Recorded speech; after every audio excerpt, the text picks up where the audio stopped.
continuamos en Sapo de Otro Pozo, el programa de Bufo Salta por la radio pública, la radio de la Universidad Nacional de Salta. Bueno, ahora nos metemos de lleno con la columna de Belén Herrera, que va a hablar sobre alimentación. ¿Comes bien, comes mal? ¿Qué onda? ¿Qué pensás vos de eso? No sé, Belén. Bueno, no es precisamente sobre si comemos bien o mal, pero ya me... capaz que les entusiasmé de antemano y bueno, no.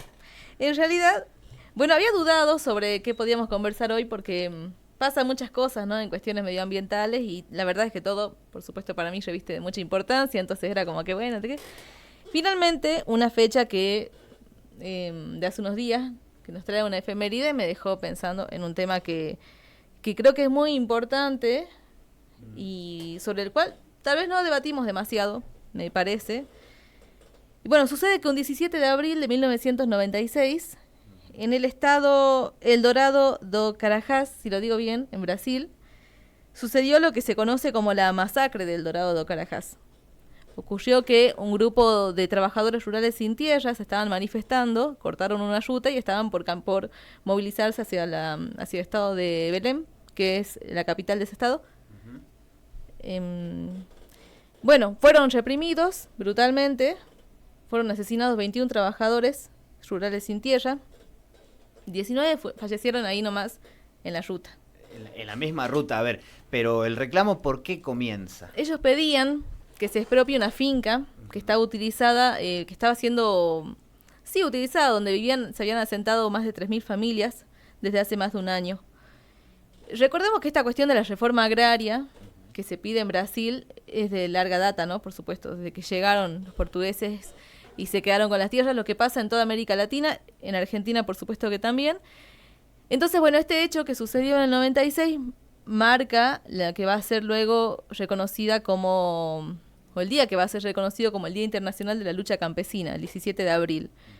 Entonces, bueno, a raíz de esta efeméride me puse a leer un poco algunas ideas que van surgiendo desde diferentes espacios en relación a esto que sucedió, pero quería primero poner en contexto esta situación que decimos se da no solamente en Brasil, sino en toda América Latina, y es la concentración de tierras en pocas manos. ¿No? Sabemos que en Brasil, por ejemplo, el 1% de las tierras rurales, las tierras productivas, están, el 1% de los propietarios poseen más de la mitad de estas tierras. En el caso de Argentina, en el año 2011 se crea el Registro Nacional de Tierras Rurales y conocemos ahí que, bueno, algo que tampoco era nuevo, es nuevo, pero menos del 1% de los propietarios en Argentina tienen casi el 34% de las tierras. Por el propietario hay unas 22.000 hectáreas más o menos. El resto se reparte del 66 y moneda que queda de tierras rurales productivas en la Argentina.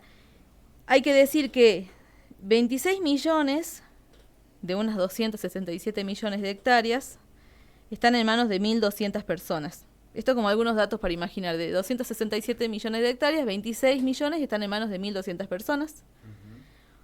11.79 millones están en manos de firmas extranjeras de esas hectáreas en la Argentina.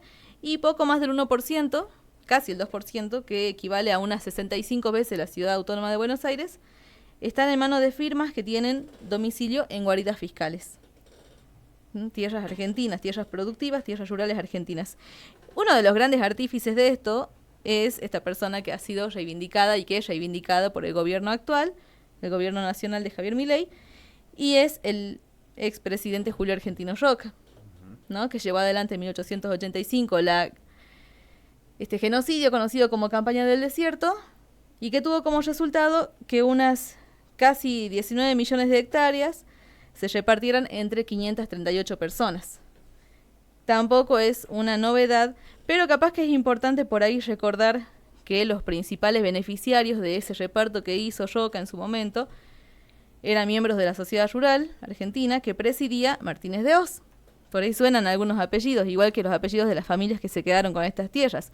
Anchorena, Alza, Galveara, Ascuénaga, Bosch, Castro, Díaz, Vélez, Eguía, Echeverría, Escalada, Esculla, Gallardo, Garrahan, Irigoyen, Lacarra, Larreta, Lynch, Míguez, Obarrio, Ocampo, Ortiz Basualdo, Otamendi y Sáenz Valiente. Y Roca se quedó con unas 15.000 hectáreas que pasaron a ser la estancia La Larga, de estancia de su propiedad. Bueno, esto pasó allá en 1885, ahora el gobierno, por supuesto, lo reivindica. Y de esas 11.79 millones de hectáreas que están en firmas extranjeras, hay uno de tantos casos que seguramente lo conocen, y es el caso de Joseph Lewis. Sí. Este magnate que tiene, según la revista Forbes, unos 5.300 millones de dólares en su fortuna. Es una de las fortunas más grandes de Gran Bretaña, es una de las 300 personas más adineradas del mundo, este hombre que tiene en la Argentina unas 38.000 hectáreas, además de hacerse dueño del lago escondido. Eso te iba a decir, tal vez se lo conoce mediáticamente un poquitito más por el caso del lago escondido. Cercó una reserva natural, digamos, de nuestra Patagonia. Dinamitó un puente para solamente él poder disfrutar de esta reserva. Y no solamente eso, cuenta además con un grupo de personas que trabajan para él y salieron hace poco, inclusive cuando se da en el marco de los incendios en la Patagonia, a impedir que bomberos voluntarios, brigadistas, que gente trabajase en sofocar estos incendios, por ejemplo. En algo que la verdad uno lo ve y parece de esas series del lejano oeste, salían a caballo, ¿no?, a amedrentar a las personas. Aparentemente, bueno, allá en el sur del país, como pasa también acá, como pasa en muchos lugares, no existe una autoridad mayor que la de los poderes económicos que ostentan, ¿no?, la propiedad de esos territorios. Bueno, justamente esta fortuna que ostenta Lewis se suma al hecho de que es socio de Pampa Energía. En Pampa Energía es socio de BlackRock y del grupo Mindlin. Y todo esto pone en evidencia que además del poder político que tiene, también tiene mucho poder, mucha influencia política. Ya basta con pensar en por qué un sujeto dinamita un puente y eso queda como si nada. Hasta la fecha porque eso pasó hace unos 20 años. Hay que decir que, por ejemplo, para evidenciar esta influencia política que tiene Lewis, antes de asumir en 2015 como intendente del Bolsón en Río Negro, Bruno Pogliano era contador de Ladera S.A., que preside el cuñado, para ver más o menos los vínculos de Nicolás Van Ditmar, el alter ego de Lewis. Y la actual gobernadora, Arabella Carreras, oriunda de Bariloche, autorizó en septiembre de 2021 a Ladera S.A. para que loteen y urbanicen el Cerro Perito Moreno, que es un área de alta montaña también protegida por la Ley de Bosques Nativos. Digo todo esto como para empezar a poner en contexto esta cuestión de la propiedad de las tierras rurales, ¿no?, y productivas en la Argentina. No podemos no hablar entonces de lo que se manifiesta como la manera en la que el capitalismo nos impone una forma de producir alimentos, que es el agronegocio. Estas tierras, que están ocupadas muchas veces por manos extranjeras, se utilizan para el agronegocio, para la minería, en el marco de este modelo extractivista. Y si nosotros tomamos en cuenta que en la Argentina, por lo menos a diciembre del año pasado, UNICEF decía que 1 millón de infancias se van a dormir sin cenar, que bajó estrepitosamente el consumo de carne y de lácteos en el país a niveles históricos, y yo no soy una persona que esté muy de acuerdo con el consumo de la carne y de la leche, por lo que implica, la contaminación que implica la producción de la carne, pero claro, es un alimento que se consume por cultura, por una serie de motivos. No tengo la plata ahora para comprarme, le decía José, unas algas nori y volverme vegetariana o vegana. Entonces, es un dato alarmante que la población argentina haya bajado de esa manera el consumo de carne y de lácteos. Es un dato alarmante que la mayoría son infancias quienes están yéndose a dormir sin cenar, que el 30% de jubiladas y jubilados tampoco pueden satisfacer sus necesidades de alimento. Y me parece que es importante pensar en el marco de pensar lo que comemos desde el origen, que era la parte que no había agregado al inicio en cuanto al título de la columna. Pensar lo que comemos desde el origen tiene que ver con esto, con pensar en el origen que está en la tierra y en qué manos está esa tierra, por qué el país o una de las regiones que tiene esa cantidad de tierras productivas que produce alimentos para exportar tiene a su población sumida en esos niveles de pobreza y de crisis alimentaria. En una situación que ya han denunciado organismos como el CELS ante la ONU. Pero bueno, la realidad es que ante la ONU y ante la Corte Interamericana de Derechos Humanos se ha denunciado el genocidio que lleva adelante Israel contra el pueblo palestino, y eso no ha cambiado la dirección que están tomando las cosas. Bueno, seguramente no tengo muchas expectativas de que una denuncia ante la ONU mejore la situación en la Argentina. Sin embargo, creo que tomando esta fecha de referencia, ¿no?, del Día de la Lucha Campesina, resulta por lo menos una invitación a reflexionar sobre eso, sobre qué es lo que comemos, cuál es el origen de eso que llega a nuestra mesa, dónde se produce, cómo llega y por qué permitimos que haya una imposición de un modelo de producción de alimentos que excluye a muchas vidas, porque es un modelo de producción de alimentos que genera contaminación, que no genera empleo de calidad, que genera serios problemas para las poblaciones que están inmediatas por los agrotóxicos, por el mal uso del agua o del suelo, y a las poblaciones que estamos un poco más lejos y que nos alimentamos de esos alimentos que tienen precios además internacionalizados, al igual que el precio del combustible, al igual que el precio de la energía. Entonces, bueno, la invitación es esa, en principio, reflexionar sobre el origen, pensar lo que comemos, pero desde el origen, desde la tierra en la que se producen. Y acá introducimos otro concepto que es el de soberanía alimentaria. Entonces, por ese lado, pensaba también, o pienso que es importante imaginar un poco, o tomar un poco de conciencia sobre el derecho que tenemos los pueblos a producir alimentos, a elegir la forma en que vamos a producir y a distribuir los alimentos. Lo cual, por supuesto, se contrapone a este sistema del agronegocio que nos impone el capitalismo. Pero, ¿cuál sería ese modelo que vos ponderás?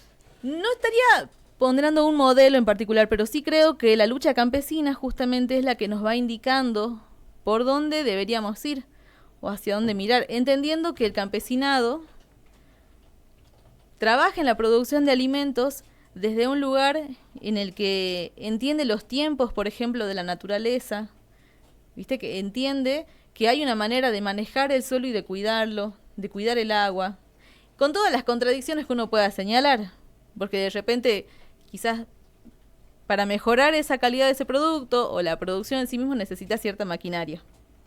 ¿Dónde se fabrica esa maquinaria? ¿Con qué se fabrica esa maquinaria para que llegue a vos y vos puedas producir de otra manera tus alimentos? Y entonces ahí nos encontramos y viene la gente y te dice, sí, vos utilizás el celular, y el celular se hace con la minería contaminante que tanto criticás. Y es un debate, yo creo que por lo menos empezar a eso, a permitirnos ese debate, a cuestionarnos siquiera las formas en las que producimos las cosas, esta forma lineal que nos perjudica mucho más de lo que nos beneficia. E insisto en esto, estamos en uno de los países que tiene mayor cantidad de tierras productivas para producir alimento para el mundo y sin embargo su población está atravesando una crisis alimentaria. Entonces, como sociedad, digo, no vamos a cambiar ese sistema de producción por conversarlo. Pero si quieres una invitación a pensarlo, a pensar en cómo nos alimentamos. Esto sigue igual, ¿no? Pero decime. Esto sigue. No, me acordé de una anécdota que cuenta, si mal no recuerdo, Samit, que era el empresario de la carne, que a su vez manejó el mercado central en Buenos Aires, y que una vez le pidió, digamos, también un pequeño productor, si podía, quiero entrar con mis productos. Bueno, dale, todo bien. Venía el lunes con, 10 toneladas. Dijo, no, pero yo no doy abasto, digamos, con eso. ¿Viste, pibe? Entonces hay que buscar, digamos, los lugares, si se quiere, a dónde colocar tus productos y ver la capacidad, digamos, y la espalda que tenés o no. En ese sentido, me preguntaba yo, un modelo como el de Sri Lanka, creo que aplicó la agroecología en la Argentina, para mí, sin ser agrónomo, no es viable. No es viable por la cantidad de personas que somos y bueno, y al mismo tiempo por cómo están distribuidas las tierras. No nos podríamos alimentar con lo que se produce acá nomás en nuestra Salta, digamos, en el interior, amén de que se produzca. Bueno, listo, hay centros de abastecimiento, no sé, en Pichanal tenés Cofruto, donde vienen de Cerrillo, Rosario de Lerma, acá en la UNSA misma hace una feria, digamos, de pequeños productores donde vienen desde la Caldera, de otros lados, y ofrecen sus productos. Pero es algo pequeño, si se quiere, no podrían abastecer el día a día de todos los comercios y darle a toda la población ese alimento. Por lo tanto, digo que la política debería de regular, digamos, la concentración de tierras y ver el precio que pagan, porque hay productores que alquilan determinada cantidad de hectáreas y que al ser el precio muy alto, lo trasladen ellos al precio de venta, digamos, de sus productos, y la cadena es la que se va engrosando, digamos, y hace que nosotros la compremos cada vez más caro. Pero bueno, hay que congeniar en eso. Y con respecto a la concentración de tierras que vos mencionabas, en 2011 se sanciona el registro nacional y pone un tope del 15%, que ningún municipio de ninguna provincia ni el propio Estado Nacional podía extranjerizar las tierras superando ese porcentaje. Se deroga esa ley, está bien, y Salta está entre las principales provincias con mayor extranjerización de esa tierra. Creo que es el 11.20% hace un par de años. Y de Salta, el departamento de San Carlos, por ejemplo, el que más tierras tiene en manos extranjeras. Era eso, digamos, para comentar. Totalmente. Y estoy de acuerdo en que no hay una... O no sé si no hay, pero es muy difícil encontrar una solución o una alternativa que sea 100% eficaz, que dé respuesta a la necesidad alimenticia de toda la población. Sin embargo, creo yo que no podemos perder de vista o negar, al menos, que este sistema productivo del agronegocio nos deja más perjuicios que beneficios. Entonces, bueno, hay una mirada que se nos propone desde un equipo particularmente del Movimiento Nacional Campesino Indígena Sin Tierra, en alusión justamente a esta fecha que les decía, que, bueno, el equipo feminista, ¿viste? Y de diversidad del Movimiento Nacional Campesino Indígena. Y muchas veces uno dice feminismo y ya empieza a hacerle ruido a mucha gente, ¿viste? Hay una palabra que te incomoda, que de repente decís, uy, otra vez lo mismo, a ver con qué van a venir ahora. Y la verdad es que me resultó sumamente interesante, porque cuando uno piensa en el alimento, quizás, bueno, el sistema no le da el valor que tiene, ¿no? El alimento, como lo que significa, como el combustible para la vida, en definitiva. A menos quizás que lo penses un poco como Milei y creas que una pastilla suficiente te da energía y no necesitas más que eso, ¿no? Pero lo dijo el tipo, ¿no? Él podría comer tranquilamente. Lo dijo él, con una pastilla estaría. Quizás hay mucha gente que sigue, le basta una pastilla y ya está. Que está muy bien, son opciones, ¿no? Son miradas. Pero creo que no estamos pensando tal vez en el alimento como ese combustible de la vida. Y en algún momento yo escuchaba una frase que decía, cocinar es un acto de amor. Y yo estaba muy en contra de eso, porque decía, ay, qué manera de querer imponerte ese estereotipo, viste, de la mujer que tiene que cocinar para la familia porque lo ama. Entonces, romanticemos la esclavitud en la cocina. Después, bueno, cuando fui creciendo y tuve que cocinar, entonces ahí me di cuenta de que efectivamente sí, cocinar es un acto de amor. Uno cocina para las personas a las que ama, le pones amor. Bueno, a veces capaz no le pones tanto amor, estás apurado, pero es un acto de amor, considero sí hoy, a esta altura de la vida. Entonces, desde ese lugar, así como las tareas de cuidado en general, este sistema no les da el valor que tienen, hoy todavía estamos discutiendo si se tiene que pagar o no si tiene que haber una moratoria, por ejemplo, si tiene valor o no, se tiene que pagar o no las tareas de cuidado en la casa. Todavía se pone en cuestionamiento el valor para el sistema capitalista que tienen las tareas de cuidado, cuando sabemos que si no hay una persona que haga la comida, que lave, que planche, que hace lo que tiene que hacer en la casa, la otra persona que tiene que trabajar no podría trabajar todas esas horas, pues tendría que estar también haciendo las tareas esas de cuidado. El hecho de producir, de alimentarnos, no termina teniendo el valor, pienso yo, que debiera tener, por lo que significa en la vida. Entonces, frente a este sistema del agronegocio que nos impone la mercantilización de la vida, nos dicen desde la economía feminista, y es importante pensarlo también desde este cuestionamiento a los roles, este cuestionamiento al valor que se le da a las tareas de cuidado, porque en definitiva tiene que ver también con cuidar. Entonces, desde la economía feminista nos proponen pensar en la producción de alimentos y en la soberanía alimentaria, en este derecho que tenemos los pueblos de producir y distribuir los alimentos, desde ese lugar, pensándolo como es una tarea de cuidado, a ver qué valor le damos. Y me resultó muy llamativo, la verdad es que no lo había pensado desde ese lugar, como una ecofeminista verde, lo leí alguna vez. Y eso, la invitación en esta exposición de algunos datos, lleva a que pensemos un poco en eso, en pensar en lo que comemos, pero desde el origen, desde quiénes poseen las tierras, cómo es este sistema de producción y distribución de alimentos, a dónde nos está llevando, a dónde queremos que nos lleve en definitiva. Quizás no, probablemente no lo vamos a cambiar ni por conversarlo, ni por cuestionarlo, pero sembrar esa semilla de charlarlo en la casa y decir, a ver, alguna vez nos pusimos a pensar en eso y quizás vos del otro lado, viste, en alguna tierra de tu propiedad, esa de las macetas, podás sembrar unos tomatitos y eso ya es resistencia. Así que la invitación va por ese lado, en esta columna, pensar en lo que comemos desde el origen, lo que comemos.